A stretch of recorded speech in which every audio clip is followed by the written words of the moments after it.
اتوار کا دن تھا۔ فائزہ کچھ دیر پہلے جاگی تھی اور ابھی ناشتے سے فارغ ہی ہوئی تھی کہ اسے ملازمہ نے تانیہ کی آمد کے بارے میں بتایا۔ وہ فوراً ہی ڈرائنگ روم میں چلی آئی۔ مجھے شایان کے گھر لے چلو۔ سلام دعا کے بعد جو پہلی بات تانیہ نے کہی وہ یہی تھی۔ وہ گڑبڑا گئی، پھر سنبھل کر بولی، تم بیٹھو، چائے آتی ہوگی پھر بات کرتے ہیں۔ اس نے فائزہ کا بازو گرفت میں لے کر کہا، فائزہ مجھے شایان سے ملنا ہے، ابھی اور اسی وقت۔ فائزہ نے گہرا سانس کھینچتے ہوئے اسے اپنے ساتھ بٹھا لیا۔ اسے ٹینس ہوتے دیکھ کر تانیہ نے پوچھا، کیا بات ہے؟ شایان کراچی میں نہیں ہے۔ توقف کے بعد وہ پھر بولی، اس کی پوسٹنگ ہو چکی ہے اور 3 دن پہلے وہ اپنا چارج سنبھالنے سکھر جا چکا ہے۔ تانیہ کے لیے یہ اطلاع اس قدر غیر متوقع تھی کہ وہ کافی دیر تک کچھ بول ہی نہ سکی۔ بہت دیر کی خاموشی کے بعد اس نے بے یقینی سے کہا، وہ مجھ سے ملے بغیر چلا گیا؟ پھر اس نے شوقی نظروں سے فائزہ کو دیکھا، اور تم نے بھی مجھے انجان رکھا؟ مجھے ایسا کرنا پڑا، وہ جلدی سے صفائی دیتے ہوئے بولی۔ جواد کی انگیجمنٹ کے دوسرے ہی دن اس کی پوسٹنگ کے آرڈر آ گئے تھے، مگر شایان نے مجھے منع کر دیا کہ تمہیں نہ بتاؤں۔ پھر جب میں نے اس سے کہا کہ تم اس سے بات کرنا چاہتی ہو تو اس نے کہا کہ وہ تم سے بات نہیں کر سکتا۔ پتہ نہیں کیوں مگر مجھے وہ کافی اپسیٹ لگ رہا تھا۔ فائزہ چپ ہوئی تو تانیہ نے کہا، بات نہیں کر سکتا؟ مگر کیوں؟ ایسا تو کچھ بھی نہیں ہوا کہ وہ مجھ سے بات بھی نہ کرے۔ تم نے اس سے پوچھا نہیں وہ ایسا کیوں کر رہا ہے؟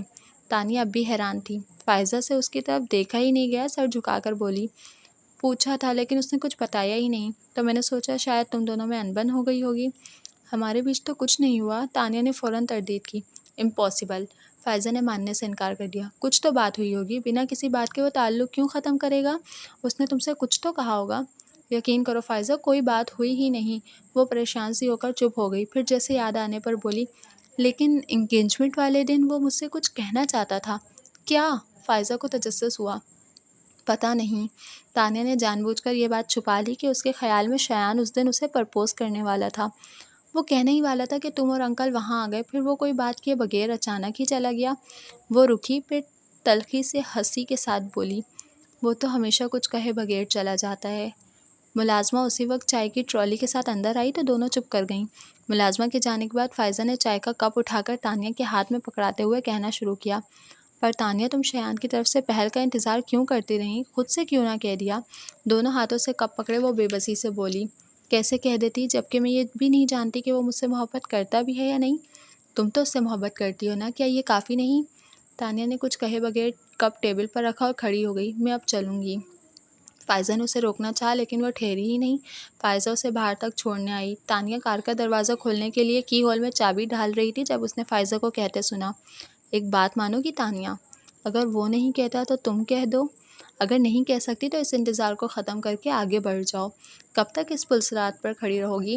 تکلیف میں رہو گی، یا تو ہٹ جاؤ یا گزر جاؤ، ٹھہرنا مت، ٹھہرنے والے کا پور پور زخم بن جاتا ہے۔ وہ چپکے سے کار میں بیٹھی اور چلی گئی۔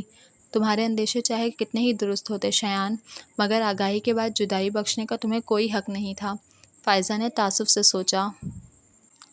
ایک ہاتھ میں فائلز اور دوسرے میں دوپٹہ پکڑے اس کی آمد کافی افراتفری میں ہوئی تھی۔ نورالہدیٰ نے اخبار نیچے کر کے اسے دیکھا۔ میں سوچ رہا ہوں دیر سے آفس آنے والوں کی تنخواہ کاٹنا شروع کر دوں۔ مریم ان کی طرف دیکھ کر ہنسی، ایسا مت کرنا نورالہدیٰ، ورنہ تنخواہ کے نام پر تانیہ کے ہاتھ کچھ بھی نہیں آئے گا۔ Very funny.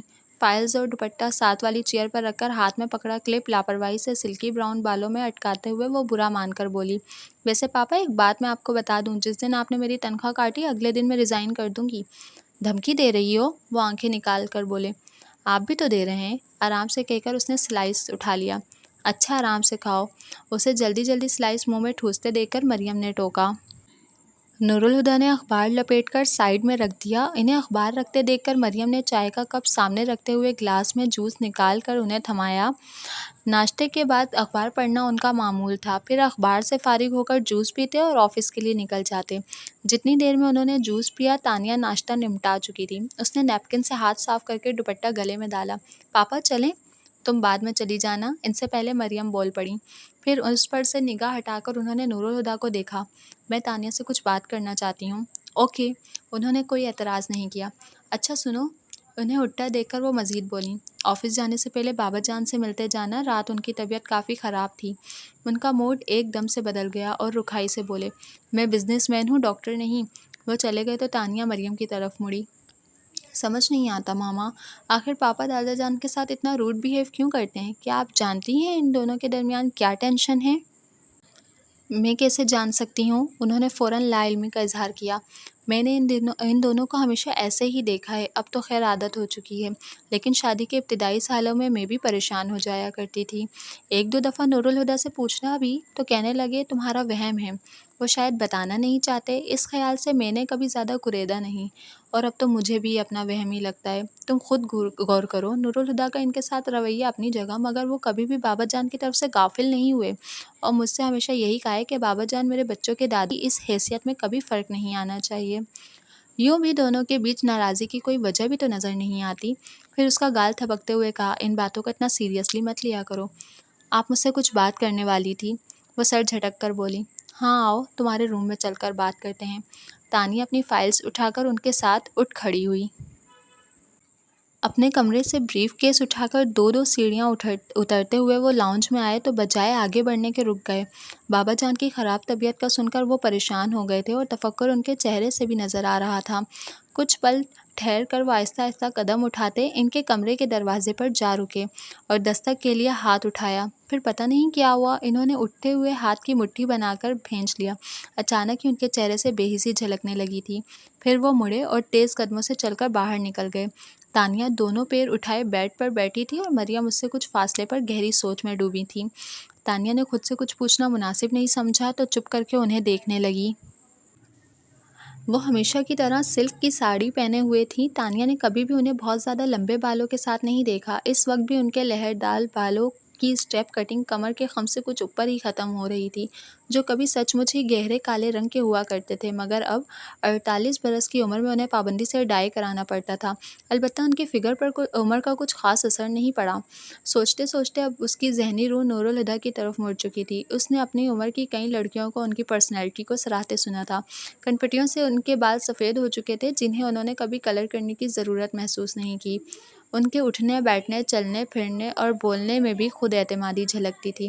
وہ متاثر کن شخصیت کے مالک تھے۔ ان دونوں لوگوں کو ساتھ دیکھ کر تانیہ کے دماغ میں ایک ہی بات آتی، میڈ فار ایچ ادر۔ ابھی بھی یہی سوچ کر اس کے ہونٹوں پر مسکراہٹ آ گئی تھی، جسے فوراً ہی دباتے ہوئے اس نے مریم سے کہا، ماما مجھے آفس بھی جانا ہے۔ ہاں مجھے یاد ہے، وہ بول کر پھر رکیں، کچھ سوچا، پھر آخر اسے مخاطب کر ہی لیا۔ تمہیں عنصر کیسا لگتا ہے؟ جیسا ہے ویسا ہی لگتا ہے، اس نے محتاط انداز میں جواب دیا۔ یہی تو پوچھ رہی ہوں، کیسا ہے؟ وہ زور دے کر بولی۔ مجھے کیا معلوم، اس نے پہلو تہی کی۔ معلوم کیوں نہیں ہے، آخر تم دونوں بچپن کے دوست ہو۔ بچپن کی دوستی تو ماما بچپن میں ہی ختم ہو گئی، جب وہ پڑھنے کے لیے ابروڈ چلا گیا تھا۔ اب وہ میرا دوست نہیں ہے، صرف فاروقی گروپ آف انڈسٹریز کا وینڈر ہے، اور اگر وہ میرے لیے کچھ ہے بھی تو بس تیمور انکل کا بیٹا، اس کے علاوہ کچھ نہیں۔ اس بار وہ بولی تو اس کے لہجے میں کوئی گنجائش نہیں تھی۔ مریم نے سانس بھر کر کہہ ہی دیا، عنصر نے تمہیں پرپوز کیا ہے؟ خود؟ وہ حیران ہوئی۔ مجھ سے تو روسا نے ہی بات کی ہے، مگر ظاہر ہے بیٹے کی مرضی سے ہی کی ہوگی۔ وہ خاموش بیٹھی رہی۔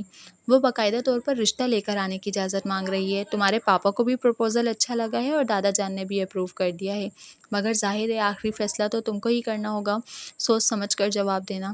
ماما لیکن، اس نے کچھ بولنا چاہا پر مریم نے بیچ میں ہی روک دیا۔ دیکھو اس بار کوئی ٹال مٹول نہیں چلے گی، جب تک تم پڑھ رہی تھی تب تک تو ٹھیک تھا، پر اب جو سال بھر سے تم بہانے بنا رہی ہو وہ میری سمجھ سے باہر ہیں۔ مجھے سمجھ نہیں آتا آخر تم شادی کے بارے میں کب سیریس ہوگی؟ ماما پلیز اس ذکر کو ابھی رہنے دیں، اس نے کوشش کر کے بول ہی دیا، مگر انہوں نے جیسے سنا ہی نہیں۔ تمہیں کچھ اندازہ ہے تمہاری عمر کتنی ہو چکی ہے؟ ظاہر سی بات ہے، یہ سوال اس سے جواب مانگنے کے لیے نہیں کیا گیا تھا۔ 24 سال، وہ بولی، اور جب میں 24 سال کی تھی تو تم میری گود میں تھی۔ وہ رک کر اس کی فوق ہوتی شکل دیکھ کر بولی، میں نے پہلے بھی تم سے کہا ہے اور اب پھر کہہ رہی ہوں کہ اگر تمہاری اپنی کوئی چوائس ہے تو کھل کر کہہ دو، مجھے یا کسی بھی دوسرے شخص کو کوئی اعتراض نہیں ہوگا۔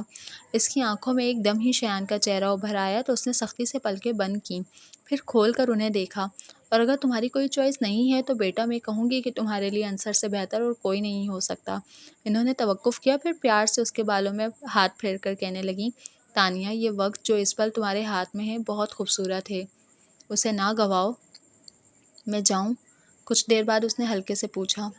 ہاں جاؤ، انہوں نے اجازت دیتے ہوئے کہا۔ ان کے پاس سے اٹھ کر وہ دادا جان کے پاس آ گئی۔ تم گئی نہیں؟ وہ خلاف معمول اس وقت اسے گھر میں دیکھ کر حیران ہوئے۔ بس جا ہی رہی ہوں۔ پھر بیڈ پر ان کے برابر ٹکتے ہوئے بولی جہاں وہ نیم دراز تھے، اب آپ کی طبیعت کیسی ہے؟ تمہیں دیکھ کر ٹھیک ہو گئی ہے۔ وہ قصدن مسکرائی۔ اظہر فاروقی کچھ جھجکے پھر پوچھا، نورالہدیٰ ابھی گھر پر ہے؟ نہیں، وہ آفس جا چکے ہیں۔ آہستہ سے کہہ کر اس نے ان کا ہاتھ چوم کر کہا، آئی لو یو دادا جان۔ وہ جانتی تھی کہ یہ الفاظ ان کی تکلیف کا نعم البدل نہیں ہو سکتے، پھر بھی وہ مسکرائے تو اسے حوصلہ ہوا۔ پھر انہیں اللہ حافظ کہہ کر وہ باہر پورچ میں آ گئی۔ اپنی کار ریورس کر رہی تھی کہ ڈاکٹر سراج بیکیو مرر میں گیٹ سے اندر آتے دکھائی دیے۔ وہ گاڑی میں بیٹھے بیٹھے ہی کھڑکی سے سر نکال کر بولی، ڈاکٹر صاحب، آپ اس وقت؟ ویسے ٹھیک وقت پر آئے ہیں، آج دادا جان کی طبیعت کچھ ٹھیک نہیں۔ وہ کھڑکی کے پاس آ کر جھکتے ہوئے بولے، ہر منگل کو مجھے کرنل صاحب کے چیک اپ کے لیے آنا ہی ہوتا ہے، اور آج بھی میں شام کو آنے ہی والا تھا، پر فاروقی صاحب کا فون آیا کہ کرنل صاحب کی طبیعت ناساز ہے تو میں صبح آ گیا۔ آپ کو پاپا نے فون کیا ہے؟ وہ خوشگوار حیرت سے بولی۔ ہاں۔ اچھا۔ وہ ہنسی۔ یہ بات دادا جان کو ضرور بتائیے گا۔ بتا دوں گا، وہ ناسمجھی سے بولے، اور تانیہ انہیں حیران چھوڑ کر اپنی کارڈ نکال کر لے گئی۔